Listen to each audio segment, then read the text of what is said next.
Hi കൂട്ടുകാരെ, പുതിയൊരു വീഡിയോയിലേക്ക് എല്ലാവർക്കും സ്വാഗതം. അങ്ങനെ ഹർഷയെ തേടി സുശീല പോവുകയാണ്. തനിക്ക് എല്ലാ പഴുതുകളും അടഞ്ഞെന്ന് മനസ്സിലാക്കുന്ന സുശീല ഹർഷയെ തേടി പോകുമ്പോൾ ഹർഷ സുശീലയെ തള്ളിപ്പറയാണ് കേട്ടോ. ഈ സമയം ഹർഷ തൻ്റെ കാര്യത്തിന് വേണ്ടി, അതായത് ഇവരുടെ നാവിൽ നിന്നും പലതും നേടാനും ഉണ്ട്, അതുപോലെ തന്നെ ഇവർ വിചാരിച്ചാൽ എന്നെ എണീപ്പിച്ച് നടത്താൻ ദുർമന്ത്രവാദിയും അങ്ങനെ പലതും ചെയ്ത് ഹർഷയ്ക്ക് പരിചയമുണ്ടല്ലോ. അതുകൊണ്ട് തന്നെ ഹർഷ അതിന് വേണ്ടിയിട്ടോ ഈ സുശീലയെ ഒപ്പം നിർത്തണം. അങ്ങനെ എല്ലാ സത്യങ്ങളും ഹർഷ എണീറ്റ് നടക്കുകയാണ്, സംസാരിക്കൽ തുടങ്ങുകയാണ്. പിന്നീട് ഹർഷയ്ക്ക് ഇവരെ കാണുന്നത് തന്നെ ദേഷ്യമാണ്. അങ്ങനെ സുശീല വീണ്ടും ഹർഷയുടെ അടുത്തോട്ട് സഹായമായി ചെല്ലുകയാണ്. തനിക്കെല്ലാം നഷ്ടപ്പെട്ടു, മകൻ നഷ്ടപ്പെട്ടു, അതുപോലെ തന്നെ മരുമകൾ പോയി, തനിക്ക് ആരും തൻ്റെ കൂടെ നിൽക്കാനില്ല. അനുപമയെ എങ്ങനെയെങ്കിലും ഈ നാട്ടിൽ നിന്ന് തന്നെ കെട്ടിക്കണം, അവൾക്ക് നല്ലൊരു പണി കൊടുക്കണം എന്ന ആ ഒരു മാനസികാവസ്ഥ സുശീലയ്ക്ക് വന്നു തുടങ്ങണം. അപ്പം അതിന് ഏറ്റവും നല്ല കൂട്ട് ഹർഷ തന്നെയാണ്. അങ്ങനെ ഹർഷയുടെ അടുത്ത് ചെല്ലാണ്. ഹർഷയുടെ അരികിൽ ചെല്ലുമ്പോൾ ഹർഷ പറയണേ, നിങ്ങളിവിടെ നിന്ന് ഇറങ്ങിപ്പോണം, നിങ്ങളുമായിട്ടുള്ള ഒരു കൂട്ടുകെട്ടിനും ഞാനില്ല, നിങ്ങൾ ചെയ്ത പാപത്തിൻ്റെ ശിക്ഷ ഞാനുപോലും അനുഭവിച്ചു. അത് കേൾക്കുന്ന സുശീലയ്ക്ക് ദേഷ്യം പിടിക്കാനായിട്ട്. അപ്പോൾ അതിനെക്കുറിച്ച് മുമ്പൊരു വീഡിയോയിൽ പറഞ്ഞിരുന്നു.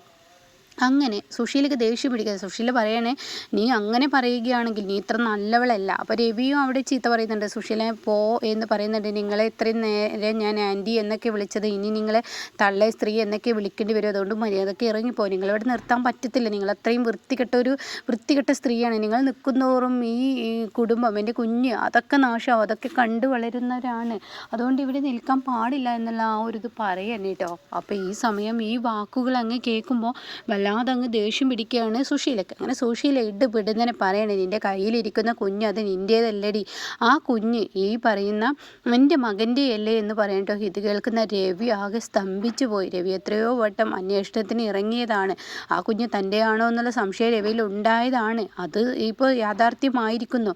അങ്ങനെ അത് ഇന്ദ്രൻ്റെ ആണെന്ന് പറയണട്ടോ. എന്നാൽ ഹർഷയാണെങ്കിലോ, ഹർഷയ്ക്ക് അങ്ങ് ദേഷ്യം പിടിക്കണം. ഇതും പറഞ്ഞിട്ട് രവിയുടെ അടുത്ത് നിന്ന് അങ്ങ് പോയ രവി അവിടെ നിന്ന് പോവുകയാണ്. ഇത് കേൾക്കുന്ന രവിക്ക് അവിടെ നിൽക്കാൻ തോന്നുന്നില്ല.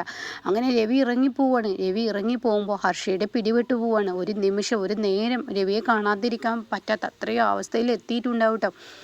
അങ്ങനെ ഹർഷയ്ക്ക് ദേഷ്യം പിടിക്കുകയാണ്. അപ്പോൾ ഹർഷ പറയണ, തെറ്റ് ചെയ്തു ഞാൻ, പക്ഷേ രവിയേട്ടനെ ആ തെറ്റ് തിരിച്ചറിയാനുള്ള കഴിവ് വേണം. കാരണം ഞാൻ ആ തെറ്റ് തിരുത്തി രവിയേട്ടന് ഒപ്പം ജീവിക്കാനാണ് ഞാൻ ആഗ്രഹിച്ചത്. അതുകൊണ്ട് ആ തെറ്റ് എനിക്ക് തിരുത്തി ഇനി എനിക്ക് മുന്നോട്ട് പോകണം. അതുകൊണ്ടാണ് ഞാൻ ഈ പറയുന്നത്. ആ തെറ്റ് തിരുത്തി ഞാൻ മുന്നോട്ട് നീങ്ങുമ്പോൾ രവിയേട്ടനെ എന്നെ സ്നേഹിച്ചാൽ എന്താ എന്നുള്ള ആ ഒരു മനോഭാവമാവും കേട്ടോ. അപ്പോൾ കുഞ്ഞമ്മ പറയുന്നുണ്ട്, മോളെ, ഏതൊരു ആണും കേൾക്കാൻ ഇഷ്ടപ്പെടാത്ത കാര്യമാണ് സുശീല പറഞ്ഞത്. അവരങ്ങനെയെങ്കിൽ അവരുടെ വീട്ടിൽ ഇനി അവരെ ആരും നോക്കരുത്, അവരുടെ മക്കളൊക്കെ അവരെ തള്ളിപ്പറയണം, ആ സത്യം ഇനി വെളിയിലാക്കാൻ ഞാൻ പോവാണെന്ന് പറഞ്ഞിട്ട് ഹർഷ ദേഷ്യഭാവത്തിൽ അവിടെ നിന്നും ഇറങ്ങി പോവാണ് കേട്ടോ. പിന്നീട് ഹർഷ പോകുന്ന സുശീലയുടെ വീട്ടിലോട്ടാണ്. അപ്പോൾ സുശീലയാണെങ്കിൽ ഹർഷയെ കാണുമ്പോൾ ഒത്തിരി സന്തോഷിക്കുകയാണ്.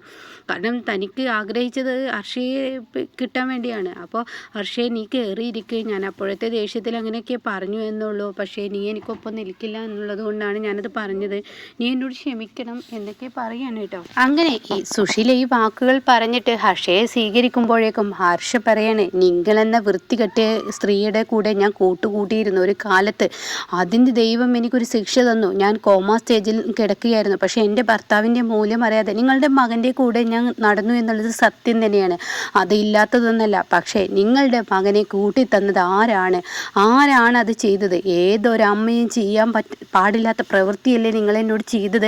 നിങ്ങളിപ്പോൾ എൻ്റെ കുടുംബം തകർക്കാൻ വേണ്ടി അനുപമ എന്ന സ്ത്രീയെ ആ നാട്ടിൽ നിന്നും ഈ വീട്ടിൽ നിന്നും അവരെ കണ്ണീര് കുടിപ്പിക്കാൻ വേണ്ടി നിങ്ങൾ എൻ്റെ അടുത്തോട്ട് സഹായത്തിന് വന്നത് എന്തിനു വേണ്ടിയായിരുന്നു?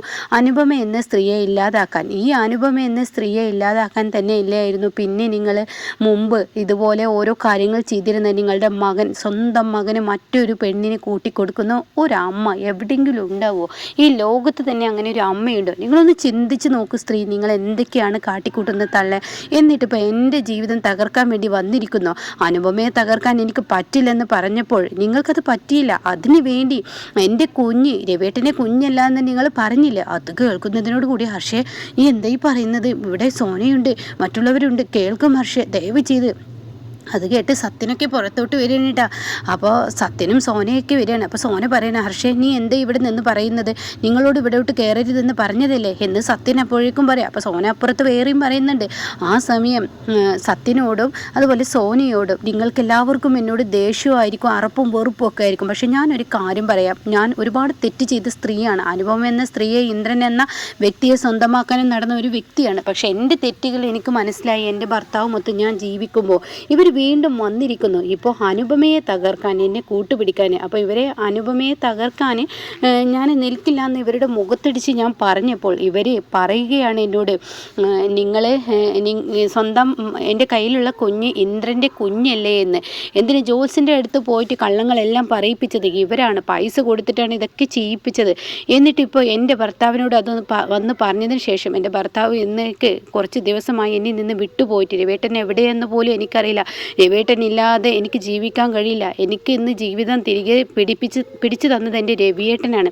സോനെ നീ ഒരു കാര്യം നീ ഒരു കാര്യം അറിയണം. നീ ഒരു വാടക വീട്ടെടുത്ത് ഈ ക്ഷാമവും സുഖമില്ലാതെ നീ ഒരു ഹോസ്പിറ്റലൊക്കെ വർക്ക് ചെയ്തിരുന്നില്ലേ, ആ സമയം നിന്നെയും കുഞ്ഞിനെയും അവിടെ നിന്നും ഒഴിവാക്കി ഇന്ദ്രനെ പല വട്ടങ്ങളായി എനിക്ക് വേണ്ടി ഇവരെന്ന സ്ത്രീ വിളിച്ചു വരുത്തി ഞാനും ഇന്ദ്രനും പല സമയങ്ങളിൽ കൂടിച്ചേരാൻ കൂട്ടുനിന്നത് നിങ്ങളുടെ അമ്മയാണ്.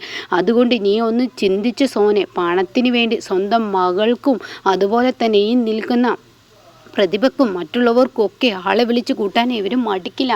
ഇവരിപ്പോൾ ചെയ്തല്ലോ അനുപമയോട് ഇവരിപ്പോൾ എന്താ ചെയ്തത് എന്ന് പറയുമ്പോൾ ഉടൻ തന്നെ സത്യം ചോദിക്കുക എന്താ എന്ന് ചോദിക്കുന്നുണ്ട് കേട്ടോ. ഇവരെ അവിടെ അനുപമയെ അവിടെ ആള് വരുന്നുണ്ടെന്നും അനുപമക്ക് അവിഹിതമുണ്ടെന്നും വരുത്തി തീർക്കാനും ഈ നാട്ടിൽ നിന്നും അനുപമ ഓടാനും വേണ്ടി ഇവർ പലതും ചെയ്തു.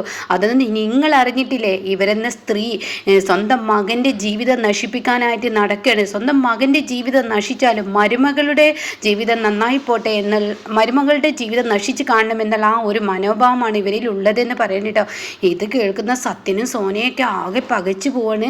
അപ്പോൾ സോന പറയുന്നുണ്ട്, അല്ല ചേച്ചി നേരത്തെ പറഞ്ഞല്ലോ എന്താ ഞാൻ ആ വാടക വീട്ടിലിരിക്കുമ്പോൾ, അതെ നീ ആ വാടക വീട്ടിലിരിക്കുമ്പോൾ നിൻ്റെ അമ്മയാണ് എന്നെ അവിടെ വിളിച്ചു വരുത്തി ഇന്ദ്രനെയും എന്നെയും ഒരുമിപ്പിച്ചത്.